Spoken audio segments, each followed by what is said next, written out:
ప్రత్యామ్నాయ రాజకీయ నిర్మాణంతోనే ప్రజాస్వామ్యానికి భద్రత అని రాష్ట్రీయ ప్రజా కాంగ్రెస్ వ్యవస్థాపక అధ్యక్షులు మేడా శ్రీనివాస్ అన్నారు.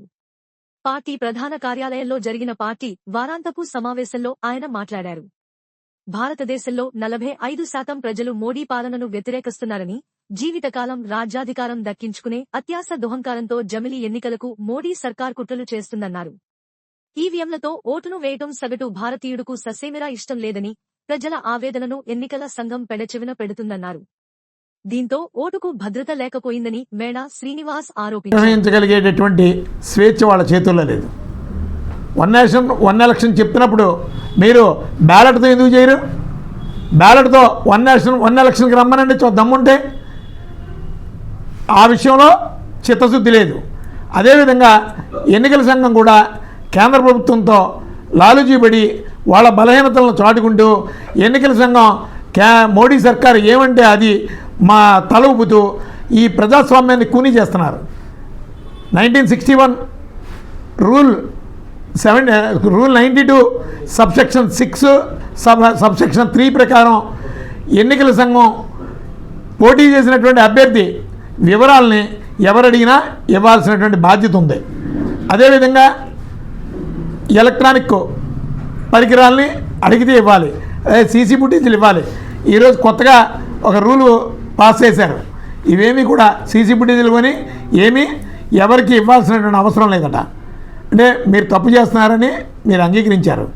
ఈవీఎంల్లో జరుగుతున్నటువంటి అక్రమాలని మీరు పరోక్షంగా కప్పిపుచ్చుకుంటున్నారు.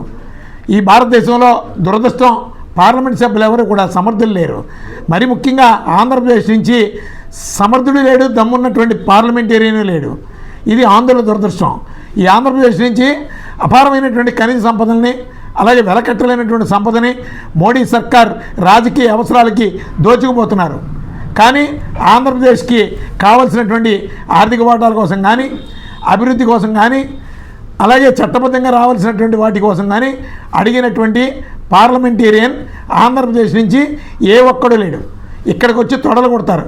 ఢిల్లీలోకి వెళ్ళి మోడీ దగ్గర బాంఛన్ అంటి మోకాళ్ళు మొక్కుతారు. నిజంగా మన ఆంధ్రప్రదేశ్ పార్లమెంట్ సభ్యులకి మన సిగ్నల్ పాయింట్ దగ్గర యాచకత్వం చేస్తారు అడుక్కునేటటువంటి వాళ్ళు చాలా బెటరు. వాళ్ళు కనీసం వాళ్ళకున్నటువంటి జ్ఞానం కూడా, కనీసం వాడు ఆకలి కోసం వాడు అడుగుతాడు. అడుక్కుంటే సిగ్నల్ పాయింట్ దగ్గర వాడు అవసరాన్ని తీర్చుకుంటాడు, వాడి కుటుంబం కోసం ఏదో దానికోసం. కనీసం ఆంధ్రప్రదేశ్ నుంచి నాయకత్వం వహిస్తున్నారు. మీరు పార్లమెంట్కి వెళ్తున్నారు, ప్రజల శ్రమను దోచుకుంటున్నారు. ప్రతి నెల జీతం రూపంలో పార్లమెంట్లో నా ఆంధ్రప్రదేశ్కి ఇది కావాలి అని అడిగినటువంటి ఒక్క ఎంపీని చూపించమనండి. నా ఆంధ్రప్రదేశ్ భవిష్యత్తు ఏంటి, నా బిడ్డల భవిష్యత్తు ఏంటి అని ఆలోచించేటటువంటి ఒక పార్లమెంట్ మెంబర్ లేడు, రాజ్యసభ మెంబర్ లేడు. చేతకాని దద్దమ్మలందరూ కూడా ఈరోజు ఆంధ్రప్రదేశ్ నుంచి పార్లమెంట్లో నాయకత్వం వహిస్తున్నారు. వీళ్ళు మనకొద్దు. సమర్థవంతమైనటువంటి ప్రత్యామ్నాయ రాజకీయ నిర్మాణం ఆంధ్రప్రదేశ్కి కావాలి. ప్రజలు మారాలి, ఈ ఆంధ్రప్రదేశ్ని కాపాడుకోవాలి. ఎంతో గొప్ప సంపద కలిగినటువంటి ఈ రాష్ట్రాన్ని సంపన్న రాష్ట్రంగా సాధించుకోవాల్సినటువంటి గురుతర బాధ్యత ప్రతి ఆంధ్రుడి మీద ఉందని ఈ సందర్భంగా ఆంధ్రప్రదేశ్ ప్రజానీకం తరపున రాష్ట్రీయ ప్రజా కాంగ్రెస్ పార్టీ నుంచి ఆంధ్రుల్ని విజ్ఞప్తి చేస్తున్నాం, కోరుతున్నాం.